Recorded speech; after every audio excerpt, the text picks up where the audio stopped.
All right, ready to dive in.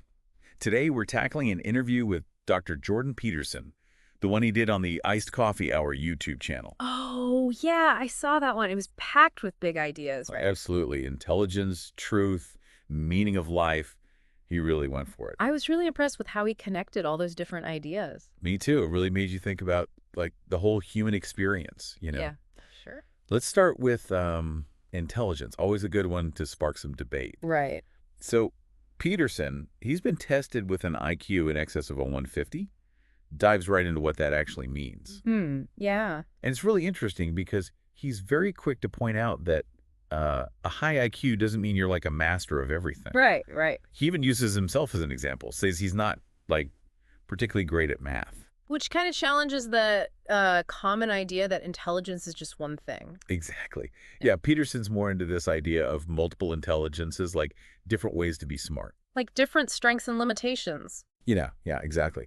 And this is where it got really interesting for me. He starts talking about his research, and he brings up this finding about identical twins. Oh, right. Yeah. Even when they're raised in totally different environments, their IQ scores like tend to converge over time. It's pretty wild, isn't it? Really makes you think about nature versus nurture. I know, right? Like, Well, how much is predetermined? yeah, it definitely challenges the idea that environment is everything, you know? Okay. But, Peterson isn't saying that environment doesn't matter at all. Right. It's more like he's showing how complicated the relationship is between genetics and, how we're raised. It's like both play a part, but how much each one? Exactly. Yeah. And, he doesn't shy away from what this research means for how we see success. Hmm. Like, is it all about IQ or are there other things going on? Well, he definitely argues that intelligence is super important, but it's not like the only thing you need for a good life. Yeah. He talks about personality, things like conscientiousness, perseverance. Oh, yeah, like working hard and not giving up. Exactly. He says those things can be even better predictors of success than just, raw intelligence. So it's not just about being smart. It's about how you use it. Exactly. And what kind of person you are. Yeah. And this is where he says something that really stuck with me. He says, lies produce hell. Hmm. Seems like a bit of a jump from IQ, but he ties it back to this idea of character, making choices that, match your values. Right. It's about integrity, isn't it? Yeah, and he traces this back to a specific time in his life, 1984, and connects it to his studies of historical atrocities, like the really bad stuff, Oh, wow. and seeing, what lies and deceit can really do. Powerful stuff. I mean, it makes sense, right? True, both personally and for society, it's got to be essential for things to work well. For sure. And for Peterson, it's not just some abstract idea. He ties it to his own struggles. Oh, really? Yeah, like his battle with alcohol addiction. Wow. He says that, facing tough truths about yourself and the world, it's like crucial to getting through tough times. So it's not just about being honest with others, it's about being honest with yourself, too. Yeah, and he throws out these real-life dilemmas, to make you think. Oh, like what? He asks, would you tell your wife she looks bad in a dress? Ooh, that's a tough one. Or what if an ex contacted you? Would you tell your partner? He's really making us squirm a little, huh? Right, like forcing us to confront these questions of honesty and truth in everyday life. It's interesting, though, because he's not saying you have to be, like, brutally honest all the time. Right. He's more about considering the context, why you're saying something, what might happen. Like sometimes it's more compassionate to not say everything. Exactly. Yeah. He even has this practical tip for relationships. He calls it the rule of 3. Okay, I'm listening. If something bugs you once, it might be nothing, but twice, it's worth noting. Okay. But 3 times, it's a pattern. You got to pay attention. I like that it's like a way to apply these philosophical ideas to real life. Exactly. It's not just theory. It's like, how do you actually live this stuff? Yeah, totally. So we've got intelligence, truth-telling, and then, Peterson being Peterson, he shifts gears. Where to next? The meaning of life. Of course he does. And he starts by, challenging this idea that we all hear about, happiness as the ultimate goal. Interesting. He actually asks, what the hell do you mean by happy? Like he's pushing us to think beyond that surface level, fluffy happiness. Exactly. Like, is there something more? Yeah, he's not saying happiness is bad, Right. but he's questioning whether chasing those good feelings should be like our main focus. He thinks real meaning comes from something, well, deeper, something more than just a fleeting feeling. Yeah. And he asks us to think about our favorite memories. Oh, that's good.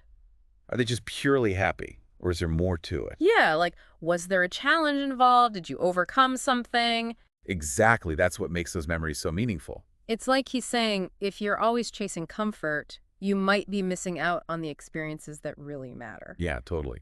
And that's where he brings in this idea of sacrifice. Hmm. He suggests that true meaning often comes from, putting something bigger than yourself first. Like a cause or a loved one. Yeah, or even just an ideal you believe in, something you're willing to fight for, So it's about stepping outside of yourself, your own desires. and taking on responsibility. And this leads to one of his most provocative statements. Oh, yeah.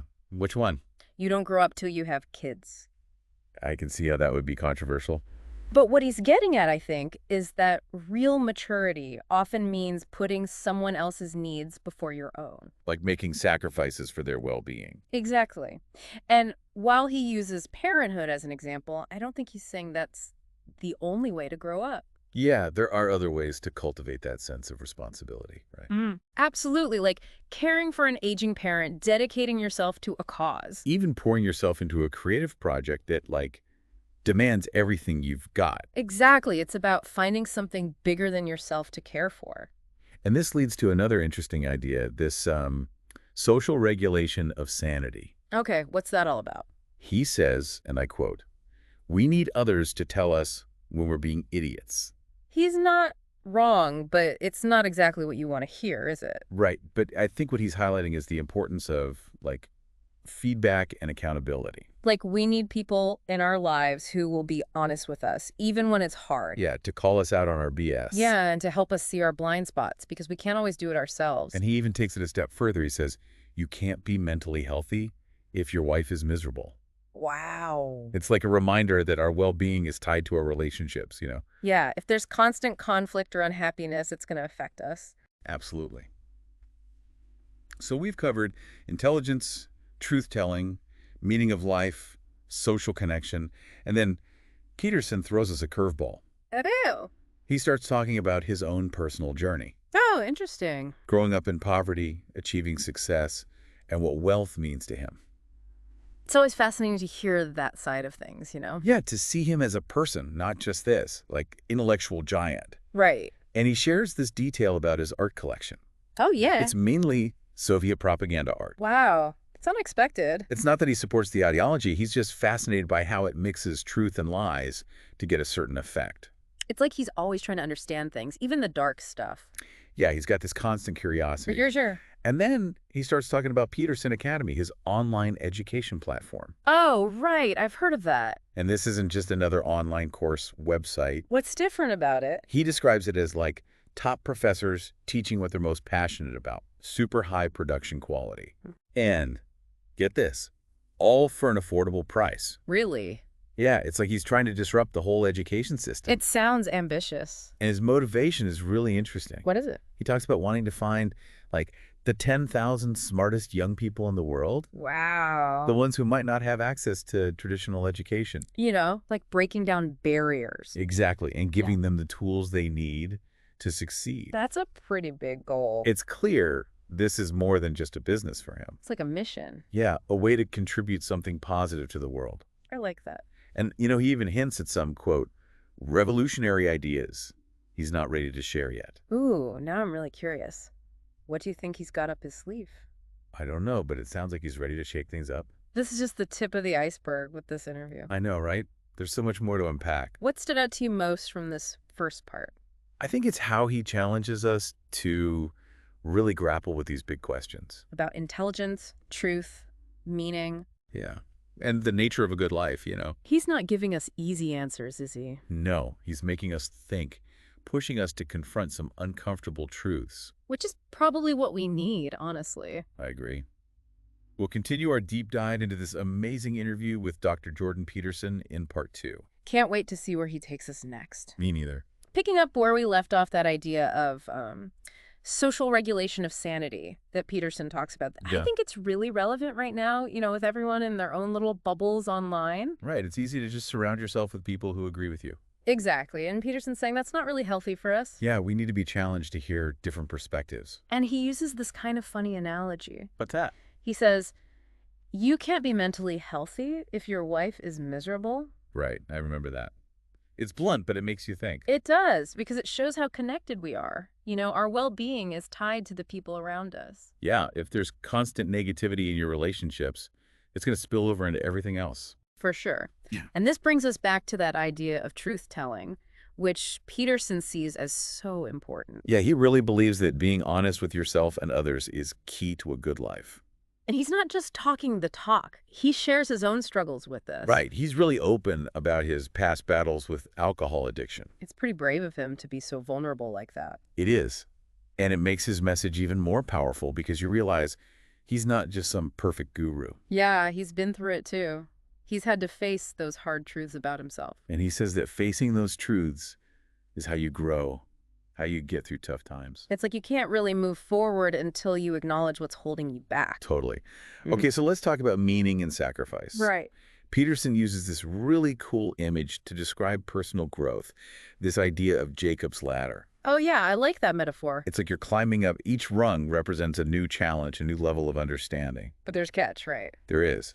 He says with each step upward, there's often a sacrifice involved. Like you have to give something up to move forward. Exactly. It could be a bad habit, limiting belief, even a relationship that's no longer serving you. It's hard, though. Letting go is never easy. It's not, but it's often necessary for growth. He uses the example of parenthood. Ah, yeah. Classic Peterson. He says it's often seen as the ultimate test of maturity because you're constantly putting your child's needs before your own. You're making sacrifices all the time, big and small. Right. And while he uses that example, I don't think he's saying everyone needs to have kids to grow. Yeah, there are other ways to develop that sense of responsibility. Definitely caring for an aging parent, dedicating yourself to a cause, even just pouring your heart into a creative project. It's about finding something bigger than yourself to care about. And this connects to this idea of delayed gratification, which is something we all struggle with. Ugh, tell me about it. It's so easy to choose the easy path, the quick reward, even when we know it's not the best choice in the long run. Instant gratification is everywhere these days. Right, it's like we're constantly bombarded with stimulation and quick fixes. Which makes it even harder to cultivate patience and perseverance. Exactly. But Peterson's saying those are the qualities that lead to real satisfaction. The satisfaction that comes from working towards something meaningful. Okay, let's shift gears a bit and talk about Peterson Academy. Right, I'm curious to hear more about this. It's clear he's really passionate about this project. He sees it as a way to revolutionize education. And he's put a lot of thought into it. He has. He describes it as having top professors teaching what they love, filmed with amazing production quality. That's impressive. And he's made it surprisingly affordable. So it's not just for the elite. No, he wants to make it accessible to everyone who's serious about learning. I like that. So what makes it so different from other online courses? Well, for one, he's really emphasizing quality. How so? He's given the professors total freedom to teach what they're passionate about. That's cool. Gives them more ownership over the material. Exactly. And he's provided them with all the resources they need to create amazing courses. It's not just some thrown together thing. No, he's invested a lot of time and money to make it top-notch. He's really putting his money where his mouth is. He is. He's even brought in his own family to help. Oh, really? Yeah. His daughter, Michaela, and her husband built this incredible studio specifically for Peterson Academy. Wow, that's dedication. And they have a whole team of editors and production staff who are meticulously crafting each course. It's like a Hollywood production for education? Kinda, yeah. They're even using AI systems to create custom illustrations and stuff. That's pretty cutting edge. They're really leveraging technology to make the learning experience better. I'm impressed with how forward-thinking he is with all this. Me too. He really understands how education needs to adapt to the digital age. So is it all in English, or? He's actually planning to translate all the courses into the world's major languages. Wow, that's a huge undertaking. It is, but he wants to make it truly global. That's amazing. Breaking down those language barriers. And he's also working on getting scholarships so that finances don't hold anyone back. It's like he's trying to democratize knowledge. Exactly. She believes everyone deserves the chance to learn and grow. And I'm sure some people are skeptical about online education. Okay, definitely. He acknowledges that there are a lot of bad online courses out there. Yeah, for sure. But he's adamant that Peterson Academy is different. He's really focused on quality. And he's got the track record to back it up. Right. He's not some random guy trying to make a quick buck. It sounds like he's really trying to create something special. He is. Okay, so let's talk about the pricing. All right, this is where it gets interesting. So he settled on $450 a year for a subscription. Which is pretty affordable compared to university. Right, but it's not free, and he has a reason for that. What's the thinking there? He wants to strike a balance between accessibility and commitment. Makes sense. He believes that having some skin in the game, even a small amount, can make people more engaged. Like they value it more if they're paying for it? Exactly. He even compares it to Netflix. Oh, yeah. He says Peterson Academy is a bit more expensive, but it's offering something way more valuable than just entertainment. It's an investment in your future. Right. And they're looking at monthly payment options and scholarships to make it even more accessible. So he's trying to make it work for everyone. He is. He's really thought this through. It's really impressive the level of detail he's put into all of this. It is. Do you think Peterson Academy can actually live up to all this hype? I mean, it's definitely ambitious. It remains to be seen whether he can pull it off. Yeah, it's a big experiment. But I have to admire his vision. You know, this idea of making high-quality education available to everyone. It's a noble goal. It is. And even if Peterson Academy doesn't achieve everything he's hoping for, Yeah. I think it's sparking an important conversation about the future of education. Absolutely. It's making people think about how we can use technology to make learning more accessible. And that's a good thing. It is. We'll have to see how it all plays out. Definitely an interesting story to follow. It's really striking how this Peterson Academy thing ties back to so much of what he's been talking about. I know, right? It's like truth, meaning, responsibility, all that stuff. It's like he's trying to build a space where people can really grapple with these big ideas. Yeah, and challenge themselves. Become more well-rounded people, you know, not just smarter, but better. It's one thing to talk about all this philosophy stuff, but he's actually trying to put it into practice. Exactly. And he's got some pretty specific goals for it. Like what? Remember he talked about wanting to find the 10,000 smartest people in the world? Oh, yeah, the hidden geniuses. Right, regardless of their background or, how much money they have. It's a pretty ambitious goal. It is, but he seems really driven by it. Like there's this urgency to it, right? Yeah, like he believes there are all these incredible minds out there that are being wasted. Stuck in jobs they hate, not knowing what they're capable of. And he wants to give them a chance to, break free and reach their potential. It's a pretty powerful idea, this idea of democratizing intelligence. I know, it's like everyone deserves a shot, regardless of where they come from. And it's not just about being book smart either. Right, he talks about creativity, critical thinking, problem solving. The skills you need to actually make a difference in the world. Exactly, not just succeed in the traditional sense, but to actually contribute something positive. To be a force for good, basically. Yeah, and I think that's what's so inspiring about his vision for Peterson Academy. It's not just about making money or, building a successful business. It's about something bigger, about empowering people, about creating a better future.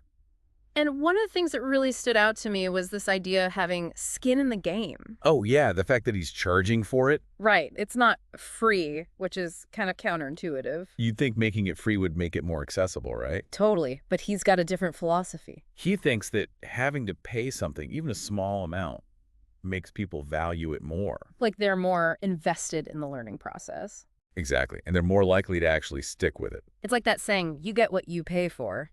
Right. And he even compares it to Netflix. Oh, how so? He says Peterson Academy is a bit more expensive, but you're getting something way more valuable than just entertainment. It's an investment in yourself, in your knowledge and skills. And he's not ignoring the fact that not everyone can afford it. Right. He mentioned payment plans and scholarships. Yeah, he's trying to make it as accessible as possible while still maintaining that sense of commitment. It's a tough balance, but I think he's doing a good job of navigating it. This whole interview has been a real roller coaster. So many big ideas. I know, we've covered so much ground. What are your biggest takeaways? What's sticking with you? For me, it's Peterson's belief in the power of individuals. To make a difference, to overcome challenges. Yeah, and to constantly strive for growth, to become better versions of themselves. I love that. It's so hopeful, so optimistic. It is, and it's a good reminder that we all have that potential within us. We're not just stuck where we are. We can always choose to grow and learn and evolve. And Peterson's out there creating tools and resources to help us do that. Whether you agree with everything he says or not, you have to admire his passion and his commitment. He's definitely a unique and thought-provoking figure. Well, that about wraps up our deep dive into Jordan Peterson's mind. at least for today. It's been a wild ride. It has, and I hope it's sparked some new ideas and insights for our listeners. Thanks for joining us on this journey. We'll see you next time for another deep dive.